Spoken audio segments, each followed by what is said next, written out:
Hermanos, Señor les bendiga. Estamos muy contentos, gozosos de poder compartir esta reunión desde el principio, cantando, ¿no es cierto?, estimulando nuestros espíritus para también llegar a este momento en que vamos a leer y vamos a meditar en la palabra de Dios, porque acuérdense que no solamente leer, sino que meditar. Hay que meditar y atesorarla en nuestros corazones. El Señor siempre nos tiene una nueva noticia respecto al Evangelio, profundizar en esta salvación tan grande que hemos estado estudiando. Le damos gracias al Señor porque pone también ese espíritu de recibir la palabra del Señor y no aburrirnos con ella, porque hoy día lamentablemente estamos en tiempo en que la gente quiere cosas nuevas, quiere cosas novedosas, cosas estruendosas, señales, milagros, cosas que estimulen, ¿no es cierto?, los sentidos. Acuérdense que el apóstol Pablo lo decía: me temo que como la serpiente con su astucia engañó a Eva, vuestros sentidos, dice Pablo, vuestros sentidos sean de alguna manera extraviados de la sincera fidelidad a Cristo. La serpiente, Satanás, no quiere que nosotros estemos atentos a la palabra de Dios, porque ahí la palabra de Dios está la vida eterna, está Cristo. Cuando decía el Señor, escudriñad las Escrituras, porque ahí está la salvación. Y ellas son las que dan testimonio de mí. Satanás quiere distraernos, quiere que no le prestemos atención, que nos preocupemos de otras cosas. Y muchos migran a lugares donde evidentemente la palabra no es el centro de la reunión, sino que es solamente el pretexto de la reunión. Porque el fuerte de la reunión es la emoción. Es esas promesas de que Dios te va a hacer feliz, de que te va a realizar y que tenemos el poder. Ayer mismo en un zapping, hacíamos ahí en esos canales evangélicos, hermanos, uno dice: gracias, Señor, que nos sacaste de allí. No nos sentimos mejores de ninguna forma, pero qué triste es ver cómo una gran multitud está cautiva en esas mismas cosas, que Dios te ha dado poder para realizar lo que tú quieras, y son coaches motivacionales, no son pastores ellos. Entonces, qué triste los tiempos que estamos viviendo, hermanos. La Biblia es la palabra de Dios y con ella no necesitamos nada más. Ella es nuestro refugio, nuestro consuelo, nos edifica, nos exhorta, nos reprende, nos disciplina y no necesitamos nada más, hermanos. El Señor nos dé esa hambre, ¿cierto?, por la palabra de Dios. En este tiempo escasea la palabra de Dios, hermanos. Tenemos que aprovechar bien este tiempo. Así que los invito a abrir sus Biblias ahí en Romanos capítulo número 5, en el versículo 1, que dice así la palabra del Señor. Romanos capítulo número 5, versículo 1. Justificados pues por la fe, tenemos paz para con Dios por medio de nuestro Señor Jesucristo. Ya nunca olvidemos que estamos estudiando como tema central la salvación. Y como subtítulo ahí, como aclaratoria, del Evangelio eterno. Siempre lo repito esto, para que nunca se nos olvide. Hoy día el Evangelio ha perdido su correcta perspectiva. Por eso una de las cosas, Dios mediante, que vamos a compartir con nuestros hermanos allá también en Buenos Aires, Dios mediante, es precisamente la perspectiva del Evangelio, la perspectiva de la iglesia. La iglesia ha perdido esa perspectiva, perdone que repite tanto la palabra, la perspectiva celestial, de un pueblo peregrino y extranjero. Pedro decía: os ruego como a peregrinos y extranjeros, a aquellos destinatarios. Eso se ha perdido en la iglesia actual. Por lo tanto, el Evangelio ha perdido también la pureza de lo que significa. Nunca el Evangelio ha sido dado para lograr el éxito, la felicidad y la realización aquí en este mundo. Veía por ahí una publicación también de un querido hermano decía, el poder está en ti, ¿ah? Tienes que tú aplicarte, tú, yo. Pero ¿qué está pasando en la cristiandad, hermano? Esa es la pregunta, ¿qué está pasando? Todo está centrado en el yo. Bueno, la respuesta está en los tiempos finales. Lo hemos mencionado los días jueves, porque habrá hombres amadores de sí mismos, ¿cierto? Filoautos en el griego, que significa amor a sí mismo. Acuérdense ustedes, mis hermanos, que el apóstol Pablo advirtió de las características del evangelio en los tiempos finales de la gente y cómo el evangelio iba a ser pervertido en el tiempo final. Por lo tanto, Pablo dice, ya no vivamos para sí, sino vivamos para aquel que murió y resucitó por y para nosotros.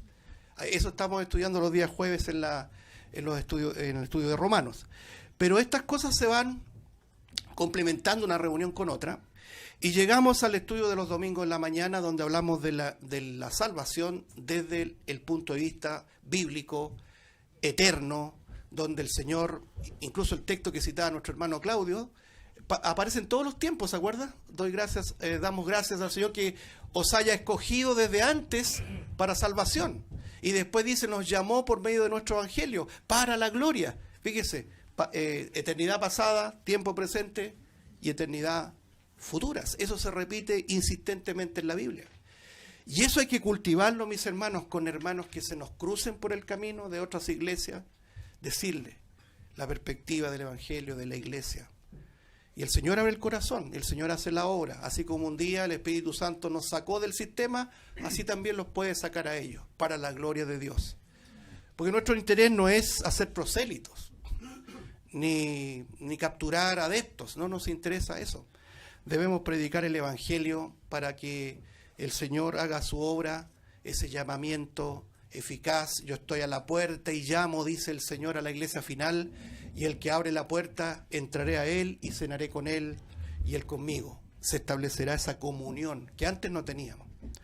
Así que estamos ahora centrados acá en una de las etapas de esta salvación tan gloriosa, tan grande, hermanos, que es la justificación.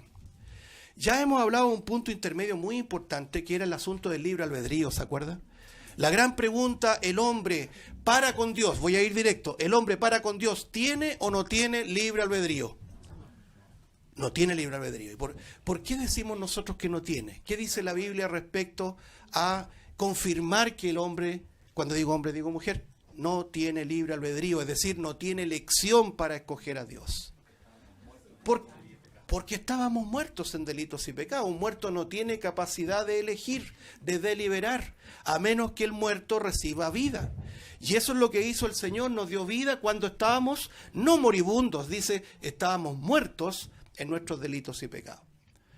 Los designios, los juicios de los hombres, decía Génesis 6:5, ¿se acuerda? Era de continuo solamente el mal. Venimos de una generación, hermanos, caída por el pecado.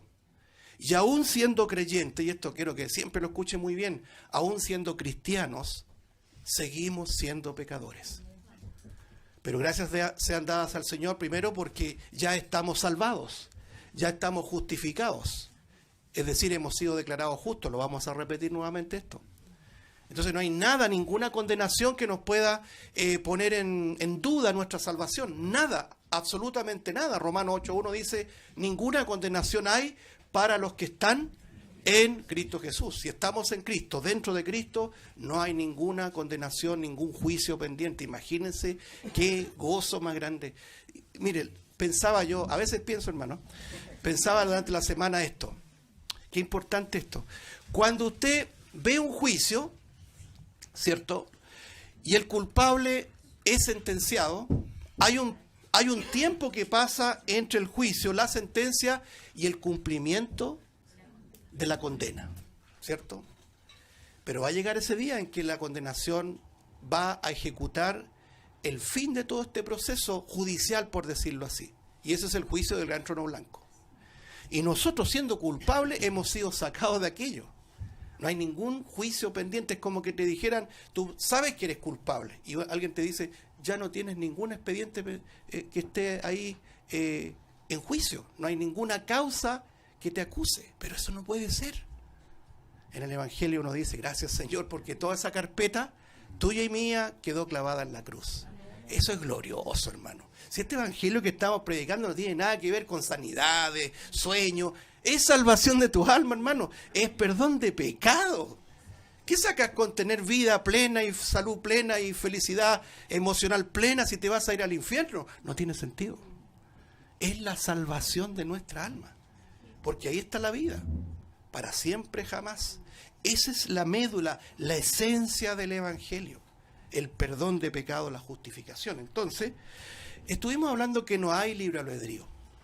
Pero también aclaramos la semana pasada que una vez Cristo vino a nuestra vida, nos abrió el corazón, nos abrió el entendimiento, su Espíritu vino a morar en nosotros, nos hizo nuevas criaturas, nuestros nombres fueron inscritos en el libro de la vida, con una tinta, lo voy a decir de esta forma, indeleble, no se puede borrar, así le dice el Señor a la iglesia en Sardis, y no borraré vuestros nombres del libro de la vida. Nadie puede borrar eso. Qué seguridad más grande, ¿cierto? Y en esa esfera de salvación, de ser hijos de Dios por regeneración, por adopción, ¿se acuerda que lo estudiamos también? ¿O no se acuerda? En esa esfera, hermanos, bendita de ser hijos de Dios, el Señor nos recuperó lo que perdimos, lo vamos a decir de esa forma, en el Edén. Lo que se perdió en el Edén. ¿Se acuerda la semana pasada ahí en 2 Corintios capítulo 5, versículo 17? A ver si lo leímos un poquito para retomar nuestro estudio, ¿cierto? El hilo. 2 Corintios capítulo número 5, un pasaje pero tremendo que es muy bueno recordarlo. Capítulo número 5, muy conocido ¿no es cierto? Versículo 17. Dice: de modo que si alguno está en Cristo, nueva criatura es, las cosas viejas pasaron, he aquí todas son hechas nuevas. Lo aclaramos este pasaje, cuando dice, de modo que si alguno está dentro de Cristo. No hay bendiciones fuera de Cristo, tenemos que estar en Cristo. Hay un pasaje que también dice el apóstol Pablo que el Espíritu Santo nos pone en Cristo. Por un solo Espíritu fuimos todos puestos en un cuerpo. Usa la palabra bautizado, porque la palabra bautizado no necesariamente y exclusivamente significa agua. A veces nosotros pensamos que bautismo es sinónimo exclusivo de agua. No, bautismo significa poner tomar algo y ponerlo dentro de. Y ahí Pablo, ¿no es cierto?, que se lo dice a los Corintios, 1 Corintios 12:13, dice que por un solo Espíritu fuimos todos bautizados, puestos en un cuerpo. ¿Y cuál cuerpo? El cuerpo de Cristo. Por lo tanto, estamos ya en Cristo. Estamos dentro de Él. Un paréntesis, el primero de la mañana. ¿Se acuerda cuando el Señor le dijo a sus discípulos: voy pues a preparar lugar para vosotros, y si me fuere, y os prepararé el lugar, vendré otra vez, ¿y qué dice? Os tomaré a mí mismo, porque es su cuerpo, la extensión de su cuerpo. La iglesia es la extensión de su cuerpo. Somos el cuerpo de Cristo. Estamos en su esencia. Gloria a Dios por eso, hermano. Gloria al Señor por eso. Entonces, de modo que si alguno está en Cristo, dentro de Cristo, dice, nueva criatura es. ¿Qué significa nueva criatura? Lo hablábamos. Esto está en el sentido de comparar al primer Adán. El primer Adán, por el cual entró el pecado y por el pecado la muerte. Un hombre pecó, luego todos pecaron. ¿Se acuerda que lo leíamos? Romanos 3:23, por ejemplo, dice, por cuanto todos pecaron y están destituidos de la gloria de Dios. ¿De dónde viene esa herencia de pecado? Desde allá, desde Adán, desde Eva, desde nuestros primeros padres, podríamos decir, una generación de pecado. Pero el Señor nos hizo nacer de nuevo, la regeneración, volver a comenzar. Regenerar es volver al comienzo. Nueva criatura, nueva creación somos. Y cuando dice las cosas viejas pasaron, significa toda la condenación de la primera creación para nosotros ya es pasado. No hay nada ni nadie que nos pueda condenar porque somos nueva creación en el segundo Adán, como estuvimos hablando, cuyo nombre glorioso, nombre que es por sobre todo nombre, el nombre de Jesucristo.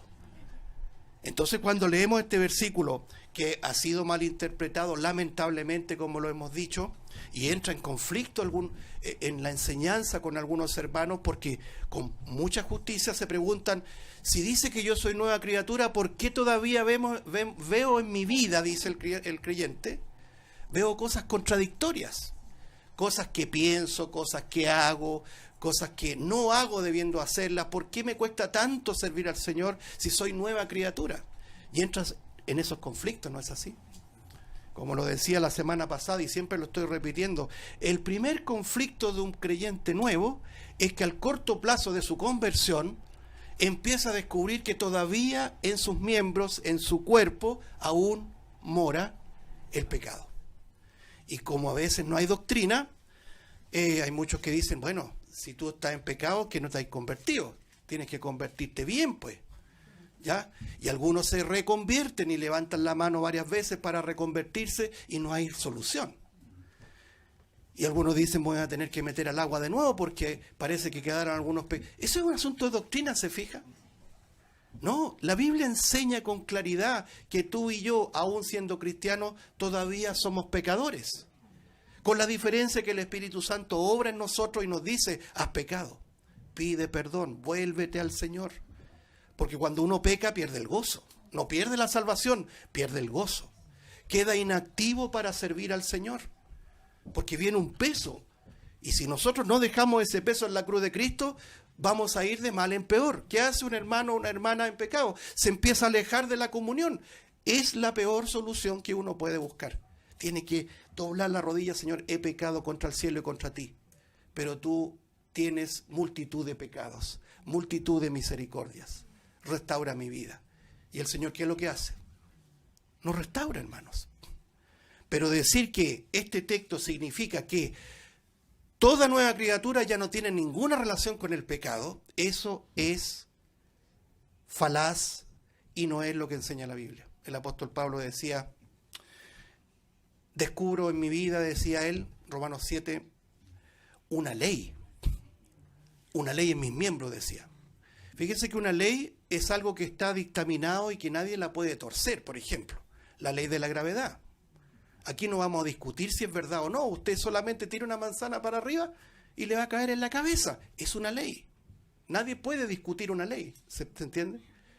Cuando Pablo dice, yo veo en mis miembros una ley del pecado, es que todos seguimos siendo pecadores. La diferencia es que nuestra relación con el pecado ahora es muy distinta a cuando éramos hijos del diablo.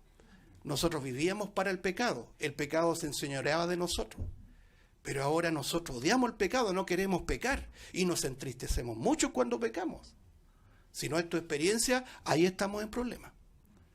Pero una de las convicciones del creyente es precisamente su profundo dolor por el pecado. Acuérdense que lo que hace el Espíritu Santo en una criatura es precisamente convencerle de pecado. Lo que no ocurre en el inconverso. El inconverso, por ejemplo, religioso, se siente bueno, se siente mejor que los demás. Y el que no considera a Dios, qué sé yo, vive para el pecado y lo justifica, ¿no? Si es lo más normal, si todos lo hacen, si esto es pan de cada día, y en fin. Esa es la relación de un inconverso, ¿ya? Es el llamado divino ese, ¿no? Bueno, ¿qué vemos con este 2 Corintios 5:17? La nueva creación en Cristo, ya no hay más condenación, todo eso es pasado. Bien, hemos recuperado el libre albedrío, ¿sí? Los dos Adanes, el primero, el Adán donde entró el pecado, entró la muerte y entró la condenación, y el segundo Adán, nuestro Señor Jesucristo, como lo presenta Pablo, la segunda creación que nos vivifica, nos trae vida eterna. Muy bien, vámonos entonces a Romanos 5. Justificados pues por la fe, tenemos, este es el énfasis, el verbo no dice tendrá, no dice tendría, tenemos, ya es un hecho de que estamos justificados delante de Dios. Nunca olvidemos, hermanos, el salmista decía, porque no se justificará delante de ti ningún ser humano. Si nosotros vamos por la nuestra delante del Señor, no tenemos justificación. El hombre es inexcusable. No, es que tú no sabes lo que viví acá, que mi familia aquí, que mi vecino allá. Justificación. ¿Se acuerda Adán cuando estaba cara a cara con el Señor, por decirlo así? Rindiendo cuentas al Señor, ahí en el jardín del Edén. ¿Dónde estás tú? Y le dijo Adán, tuve miedo y me escondí. Y después, cuando lo confronta el Señor, Él le dice, la mujer que me diste me dio del fruto prohibido. ¿Qué está diciendo? Yo no tuve la culpa. El pecado nos lleva siempre a querer justificarnos, a querer echar la culpa a los papás, a los hermanos, de la congregación también, o al vecino, o a quien sea. Siempre buscamos un tercero para justificarnos. Se nota lo que estamos hablando, ¿no? Y después cuando el Señor pide cuentas a la mujer, porque ahí se nos olvida comentar qué canallas somos los hombres, ¿eh? Porque hasta el día de hoy pasa eso. A veces tu problema de servicio, se lo imputas, se lo inculpas a tu esposa. No, ninguno de nosotros puede justificar sus problemas imputándole al otro. Señor, yo he pecado, yo he fallado, algo está fallando en mí que tiene toda esta situación, ¿no es cierto?, en una ineficacia para servirte. Cuando entendemos eso, se va corrigiendo todo, ¿se fijan? Ya, acto seguido el Señor llama a cuenta a la esposa, a Eva, ¿no es cierto? ¿Y cómo respondió Eva? De la misma forma, la serpiente me engañó. O sea, yo no tengo la culpa, fue la serpiente. Por lo tanto, este tema de la justificación nos trae a la mente, a nuestra reflexión, la necesaria, o decirlo así mejor, el necesario acto de misericordia en que el Señor muere por nosotros para justificarnos. Él es el que pone la firma de justificación, porque nosotros no tenemos cómo justificarnos, no tenemos a qué echar mano para justificarnos delante de un Dios santo. Entonces, vamos a abrir esto mucho, pero quiero, en este versículo 1 del capítulo 5 de Romanos, quiero señalar algunas cosas. Justificados pues por la fe, no hay otro camino para justificación, solamente por la fe, que es un don de Dios, ya lo leímos en Efesios 2:8, es un don de Dios, no es un ejercicio tuyo ni mío. Él nos permitió ser justificados por medio de la fe, y esto por medio de nuestro Señor Jesucristo, no fuera de Él, ¿sí? Pero antes de abordarlo de manera directa, ya la semana pasada comentábamos este ejemplo en nuestra reflexión que nos sirve para ir comprendiendo el ejemplo de un tribunal, donde aparece un juez que sin duda es Dios. Y como hemos ido aprendiendo, el juicio de este Dios invisible lo ha dado a la imagen del Dios invisible, cuyo nombre es Jesucristo. ¿Se acuerda? Capítulo 5 de Juan, versículo 22 al 23, cuando dice, todo el juicio el Padre se lo ha dado al Hijo. ¿Quién va a estar sentado en el trono juzgando? Es Jesucristo. Es el Señor Jesucristo. Es la imagen del Dios invisible. Por eso que es muy importante entender, Dios es invisible, nadie lo ha visto jamás. Y la imagen del Dios invisible es Cristo Jesús. Felipe le decía, muéstranos al Padre y nos basta. ¿Y qué le dijo el Señor? Tanto tiempo que he estado con vosotros, Felipe, y aún no me conoces. El que me ve a mí, ve al Padre. Cristo es la imagen del Dios invisible. ¿A quién vamos a ver por toda la eternidad? A Cristo Jesús. Él es el juez. Ahora, en ese escenario, en ese tribunal, en ese estrado aparece el juez, que es nuestro Señor, como lo leíamos en Números 14:18, que no va a dar por inocente al culpable.